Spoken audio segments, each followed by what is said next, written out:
রবীন্দ্র কই পিঠা পিঠা দাও পিঠে পিঠা পিঠে আমি আজও ভাজি নেই। দেখ আজও ভাজি নেই করলে হবে নাকি? পিঠা খাওয়া নেবে 1 বছর হয়ে গেল।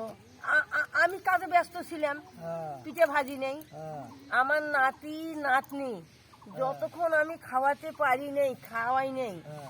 অতক্ষণ আমার শান্তি নাই। এই নাতি নাতনির আগে আর আমরা কি ওই বুড়াটা কি খাবি? না না না না না না বুড়াটা না, না। খাবি নি? আগে আমার নাতি নাতনি খাবে, নাতি জামাই খাবে, হ্যাঁ। তবে দিয়ে আমার শান্তি। কোন জারুয়া ঠিক পিঠে আছে। খাবে রে? কোন জারুয়া পিঠে হ্যাঁ। খাবে? আসলে আমরাই খাই নাই পিঠে, আর জারুয়া বলে পিঠে খাবে। বাপ মায়ের কোনোদিন পিঠে খোয় নাই। মরকের মরা পিঠে খাবে না তোমার বইয়ের কাছে। ফুসুর ফুসুর গল্প।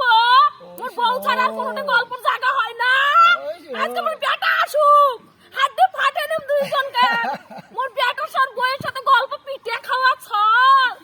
বলে পিঠে খোয়া আসুক আজকে। হ্যাঁ নেপাল গেছে কামত, খালি আসুক, হাড্ডি ফাটাম রে।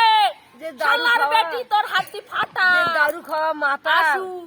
গুটকে খায়, কি খায়, আসুক। খায় এখানে ওখানে ছেপ ফেলে খেলায়। ওই মাতালের স্বামীর ভাত আমি খাই না। ওই জন্য সুকারুর সাথে ঘুটুর ঘুটুর গল্প। এই কখন দারু খাওয়া আসলি? আর সাথে তোর গল্প। হ্যাঁ। হ্যাঁ